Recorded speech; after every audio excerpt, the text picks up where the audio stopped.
Tonight, Yugoslavia teeters on the brink of chaos. The Prime Minister calls for a reopening of the national wage case, and a dream run comes to an end for our valiant young Socceroos.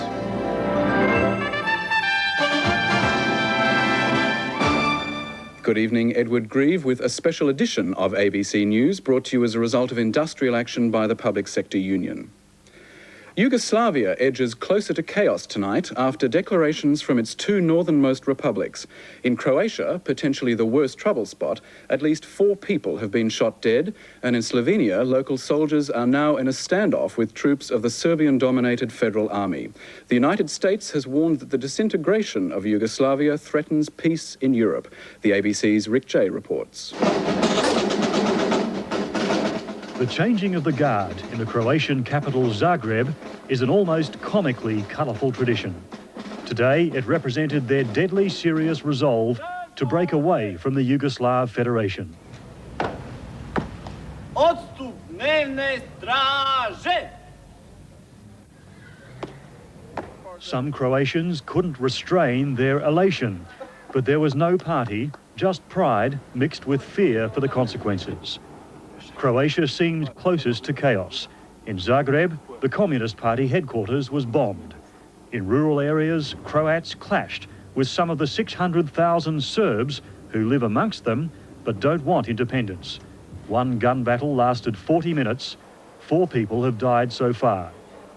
The Serb-dominated Federal Army mobilised in a threatening show of force.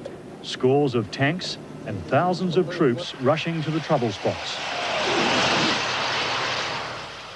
While the mix of Croats and Serbs in Croatia is a volatile one, the other rebel, Slovenia, has also spent a tense first day of what it claims to be independence. In this most western part of Yugoslavia, there was champagne for the occasion, but today few were drinking it. Reminders of the Federation came down, Slovenian signs went up. In the capital, Ljubljana, the airport was closed. Heavily armed Slovenian troops patrolled the streets, while even more menacing tanks of the Federal Army raced to guard Slovenia's borders with Austria and Italy.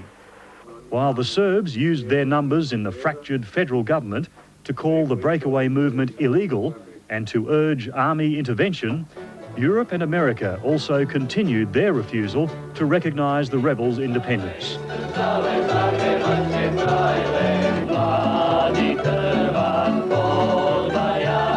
Violence has come in isolated incidents so far. What the people of Croatia and Serbia fear most is the prospect of their own armies squaring off against the giant Federal Army in a civil war that might compare with the carnage of the 1940s.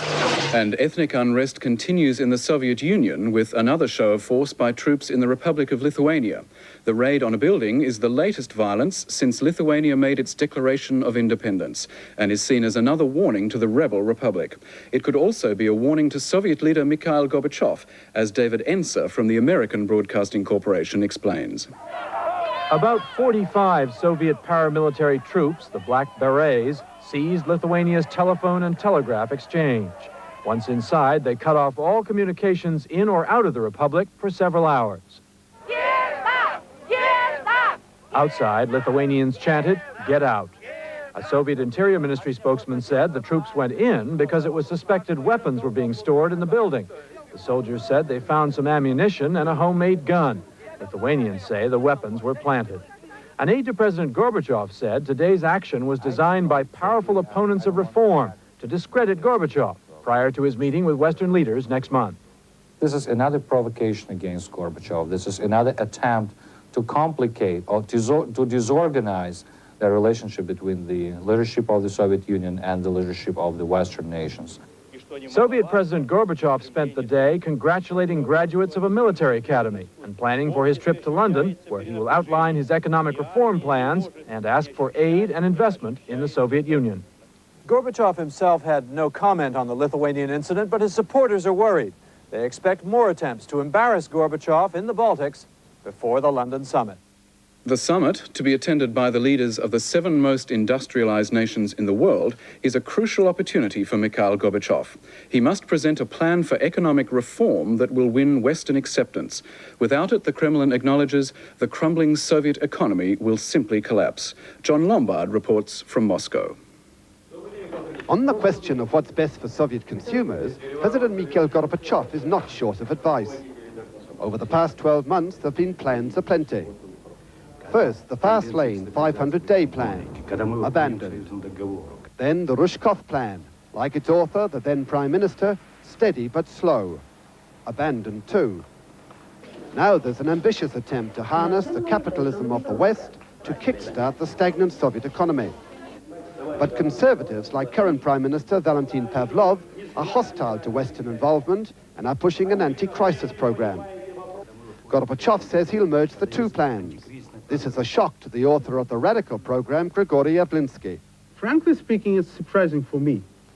It's not really possible to do. I don't know how to do it. I have no such idea to put two plans together. So I don't know how it's possible to do.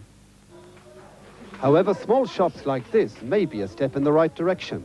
Goods galore, but at prices that far outstrip current wages. A cotton dress, the equivalent of 1 month's salary. But at the new official exchange rate, that's only $10. Manager Galia is optimistic, though. Yes, I would say it's a step towards a market economy. Wages are low and prices are high, but business is good. Some people are impatient. Brest is the Belarusian border town into Poland. It's a daily scramble to cross, but they're keen to get going. The delays vary. On a busy weekend, anything from 15 to 20 hours. But not long ago, the waiting time in the queue was 3 full days. Most go to shop. Poland's economic Big Bang has produced goods the Soviet Union stores don't have. Mikhail Gorbachev goes to London next month to present another economic plan. According to Foreign Ministry official Vitaly Churkin, there will be opportunities for the West too. We are talking about starting to use maybe the largest, not yet used in terms of the world economy market in the world. And it is not a poor market, it's a very rich market. Gorbachev's mission, though, will be to convince the West that Moscow has not only the will, but also the ability to carry out market reforms. Less talk and more action. A reminder, this is a special national edition of ABC News owing to industrial action by the Public Sector Union. In Hobart, the Prime Minister has lent his support to calls for the reopening of the national wage case. Mr Hawke's call comes despite remarks yesterday by ACTU Secretary Bill Kelty that union negotiations on their wage deal, Accord Mark 6, were going almost precisely to plan. It was party time in Hobart last night, with Labor celebrating 100 years of existence in traditional Labor style. Well, the Premier asked me where we were cutting, and I said, was it the Labor Party in the back, where else? And the Prime Minister still had plenty of puff in him, despite yesterday's marathon speech. But as this troubled conference ground towards its death throes and a guillotined uranium debate, the Prime Minister was trying to breathe life into another moribund affair, Labor's stalled wages policy. With his waterfront peace plan rejected by the Industrial Relations Commission, along with enterprise bargaining, Mr Hawke has apparently decided if you can't beat them, join them. He's supporting an early reopening of the national wage case.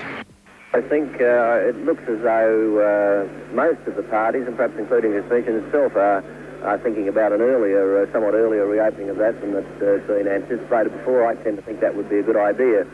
After weeks of trenchant criticism of the Commission from unions and some government ministers, the Prime Minister may well be waving the olive branch. The ALP conference was due to finish this evening, 1 day early, and more with a whimper than a bang. The superannuation industry today rejected calls for it to invest more money in venture capital. Business groups say the influx of money into superannuation is starving them of capital, and further funds should be made available. More workers than ever before have superannuation cover, and with industry-based schemes widening, that number will grow even further. But as the pool of funds grows, so does the number of people wanting to get at it. What we've got to see is a significant proportion of those funds invested in good, productive new enterprises in this country. Momentum has been building for legislation requiring funds to play a greater role in financing infrastructure and venture capital projects. But the Life Insurance Federation has a blunt message: keep your eyes and hands off. Otherwise, as I said, at the end of the day, there will not be enough money in the superannuation bucket for people to live out their retirement years in relative comfort.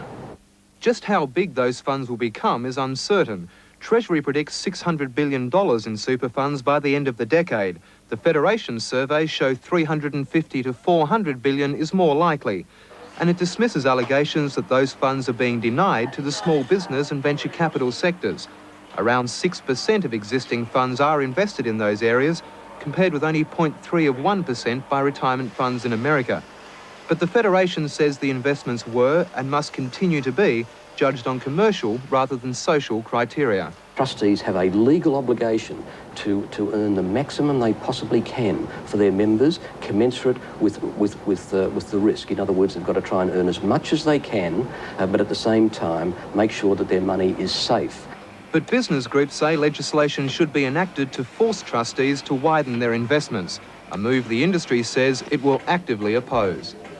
Around 10% of depositors in the collapsed Victorian Farrer group of building societies stand to lose up to 1/3 of their investment. The 14,000 investors opted not to accept a state government bond payout offer, which guaranteed repayment of their principal over 5 years. The Society's liquidator today announced Pyramid Building Society depositors could only expect from 55 to 63 cents in the dollar and will have to wait 2 years for any payment. The Geelong and countrywide societies are expected to return between 64 and 79 cents in the dollar, with payments starting in 12 months. The liquidator says only 1/3 of the combined society's $2 billion loan book is still paying interest, and the final payout figure will hinge on the sale of price of properties held under mortgage. The insurance industry's flagship, Lloyd's of London, has been rocked by huge losses. After a series of natural and man-made disasters and a worldwide slump in the industry, Lloyd's has recorded a loss of $1.2 billion, its first in 20 years. The sum will be borne by an exclusive and till now wealthy club known as Lloyd's Names. Rick J again. To become an investor, a Lloyd's name, you not only need money, more than $600,000, but you have to be prepared to lose it. The whole of your estate is being put at risk by becoming a member. And I hope that's clear by now, but can you just confirm that you do understand that? Yes, it is. Good. And you're comfortable with that? Yes. While they've made big profits in the good times, now the bad times have come, and the cost is enormous. Malcolm Gom Duncan made about $12,000 a year from his stake. Suddenly he owes $500,000.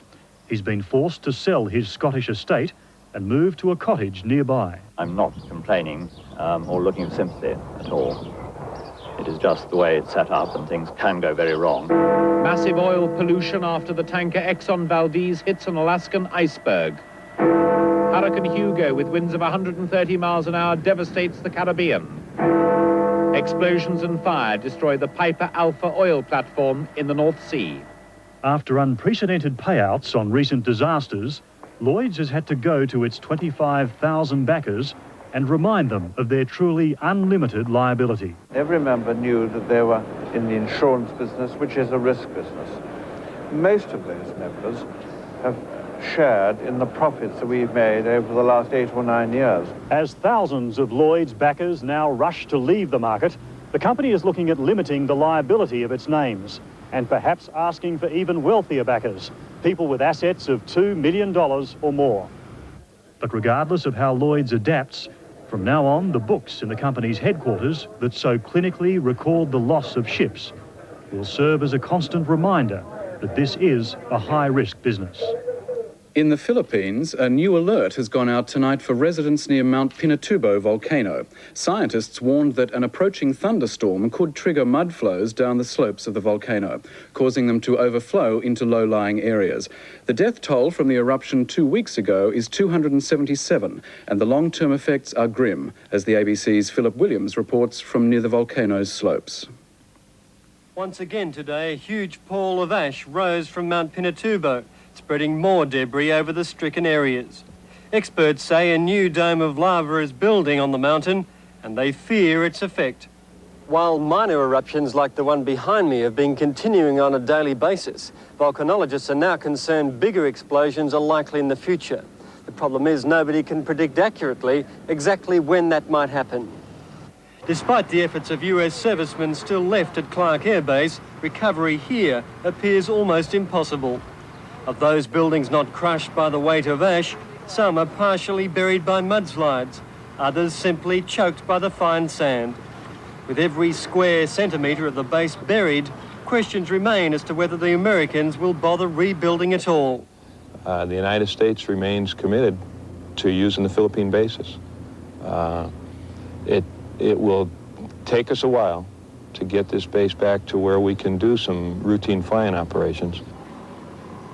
In the town of Angeles City, next to Clark Air Base, a semblance of normality is beginning to return amongst the rubble. But there's still no water, no electricity, and many businesses catering for the Americans remain closed. The hardest hit are outside the cities. Before the eruption, around 50,000 eaters lived by subsistence agriculture and hunting on the slopes of Mount Pinatubo. Their world has been shattered. Most will have to be resettled far from their mountain home. Those that remain in the area now face the new danger of mudslides, the billions of tons of sand waiting to be washed into the rivers, and the typhoon season just beginning. About 250,000 pilgrims have flocked to the Yugoslavian village of Medjugorje to mark the 10th anniversary of one of this century's most controversial religious events. In 1981, 6 children from the village claimed the Virgin Mary had appeared to them in a series of apparitions. Some say they still see her every day. They gathered in their thousands to celebrate in this remote corner of Yugoslavia. Over 8 million pilgrims have made the journey over the last 10 years, making Medjugorje the most popular pilgrimage in the Roman Catholic world. The story began here, on a hill behind the village, a hot and dusty climb for today's pilgrim. 10 years ago, 6 children claimed they saw the Virgin Mary, and she began giving them the first of many messages promoting peace. 10 years on, the visionaries, as they're now called, are superstars. In scenes reminiscent of biblical days, people follow their every word and movement. Their homes are besieged by crowds daily, begging for the latest messages. Often there are scenes of high drama and emotion. The devil, they claimed, was exorcised from this woman in the presence of the visionary Vishka. In the calm of the evening, at 6:40 punctually every day, the visions still take place. Here, Maria and Yakov pray and then fall silent, their faces apparently demonstrating the ecstasy of communion with the Virgin. And there are the miracles, over 400 of them according to the Franciscans who are in charge here. At mass healing sessions, pilgrims faint at the laying on of hands. Whether it's intense religious experience or mass hysteria, it's hard to tell. Up to 5 cripples at a time, they claim, get up and walk away unaided. Those who don't remain disabled and disappointed. Up until recently, the Vatican has neither endorsed nor rejected the visions. Now, unable to ignore them any longer, the Pope has ordered a commission to investigate. As the numbers flocking to the village in the hills reach almost unmanageable proportions, the Vatican would be brave indeed to condemn the visions of Medjugorje. A rebuttal would be unlikely to put off the thousands of pilgrims who believe, right or wrong, they have found here living proof of their faith. 73 years ago, the entire imperial family of Russia was murdered. Today, in the town where the killings took place, there's a move to build a church in their memory. For 73 years, mystery has surrounded the killings. Officially, all the members of the imperial family were shot and bayoneted to death on this site by Bolshevik soldiers. It may have been a panic move, as the White Armies were approaching rapidly. Ipatiev House was where the Tsar, his wife and 5 children were held as prisoners by the communists. But the building was bulldozed in the 1970s. The communist authorities feared a revival of public support for the monarchy. The executions took place at around midnight on the night of the 16th of July, 1918. The murder of the Tsar and his family ended 304 years of the Romanov dynasty. The story that the youngest daughter, Anastasia, escaped and continued the Romanov line is not given much credit here. But today the authorities are still afraid. These school children study history from the shelter of their bus. Their tour is brief. But to the local monarchist society, it's a sacred site. And what's more, Chairman Yuri Samoliev says, there is a lawful heir to the Romanov throne. Grand Duke Vladimir Kirillovich, who lives in Paris. The society's goal is to restore the Romanov imperial family. But that's not a view shared by local historian Georgy Zaitsov. But I don't think that now our country is ready for monarchism. I should say so. My grandmother was a monarchist. My grandfather was a monarchist. And when I was small, they all said about, oh, this Nicholas, oh, this Alexis. But you see, the time has marched. But the monarchists have had one victory. The Sverdlovsk City Council has agreed to allow a church to be built as a memorial to the Tsars. Georgy Zaitsov, on the other hand, wants to develop the tourist potential of the murdered Tsar. He sees the town as a hard currency money spinner. Yeah, and we can make bucks now, not these yellow rubles. It's a Klondike, I say. It could well be a gold mine, but in the current economic climate, Zaitsov says nobody has the money to invest in the project. A Queen's Counsel today made a scathing attack on the media at the WA Royal Commission. He said reputations were being irreparably damaged all around the country because of allegations made to the Commission. Queen's Counsel Alec Shand is representing former casino boss Dallas Dempster during the Royal Commission's investigation into the Burswood Casino project. The Commission is looking into whether there was any government corruption or impropriety involving the approval given to Dempster and his former partner, the Malaysian Genting Group. It was this headline in today's newspaper to which Mr. Shand took exception. Mr. Shand says the report of police casino investigator Les Ayton contains allegation against a range of business people and politicians both in WA and interstate, but no proof of wrongdoing. Mr. Shand said reputations were being destroyed daily in the Commission because inevitably observations were being made about the character and integrity of people. Much of Mr. Ayton's report has been suppressed, but the Commission's already heard one allegation that an unnamed Queensland politician received $250,000 in connection with the casino development, and that Genting also had an involvement with a colourful interstate businessman. Mr. Shand said allegations had to be put in context. The 3 commissioners allowed Mr. Shand some scope in his examination of Mr. Ayton and his report, which Mr. Shand said had no more weight than thistledown. Mr. Shand claims Mr. Ayton carried a long bias against the Dempster Group. Mr. Ayton has agreed allegations in his report were not proved, but he had wanted more time to investigate the Genting Group before the approvals were given. Sheep farmers may be sending themselves broke. Ian Baker reports it's been discovered that wool growers generally make their most important decisions by guesswork and usually get it wrong. On a sheep property in Victoria's Western District, the past is about to collide with the future. The man with the papers is from the Wool Testing Authority. He knows the truth about the quality of the farmer's flock. No, Clive, how are you? How are you, Tony? Good. That's, you can see a fairly broad sort of range in that mob. Staggering.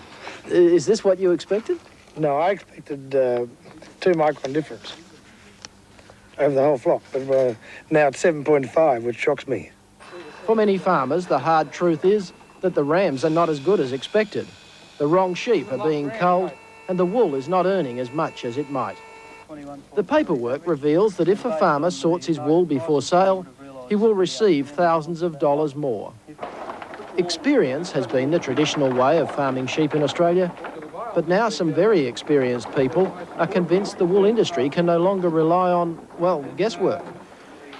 Certainly, guesswork has no place in the Wool Testing Authority, an independent, industry-owned and operated service. The authority says that although it costs $3.30 each time to have wool thickness measured, Farmers get that back through higher wool returns and knowing which sheep to remove. The ultimate argument is quality assurance. Well, specification is very important for the mills because they buy synthetic fibres on specification, and therefore for wool to be competitive we've got to have measurements.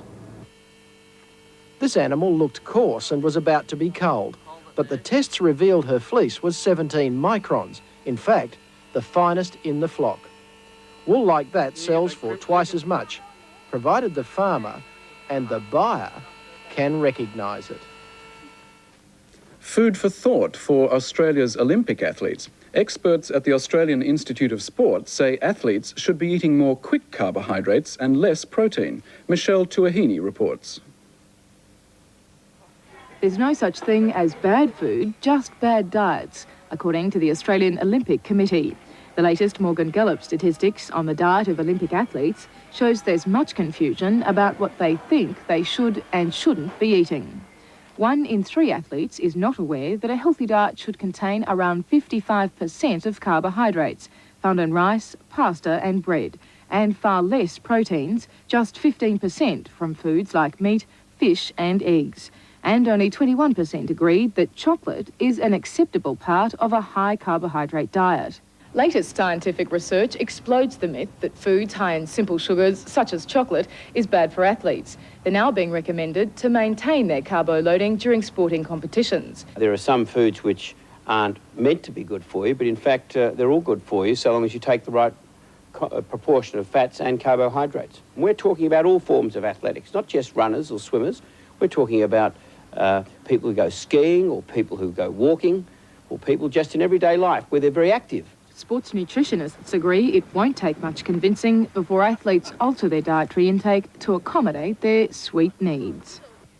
Although only 33 matches have been completed at the most rain-affected Wimbledon in years, 1 seed has been eliminated. Russia's Andrei Cherkasov, the 12th seed, was beaten by American Richie Renberg in straight sets. Gabriela Sabatini and Jennifer Capriati moved into the second round, but Australia's best-ranked woman, Rachel McQuillan, was beaten after a 7-hour rain delay during her match. The fittest people at Wimbledon, if the wet weather persists, will be the ground staff. Again today, they got plenty of practice at hauling out the heavy covers as rain pelted down, disrupting day 3 of the tournament. When play did start, second seed Gabriela Sabatini showed that she is in impeccable touch, easily beating Britain's Monique Javier. Her return of serve was delicate, often leaving her opponent stranded.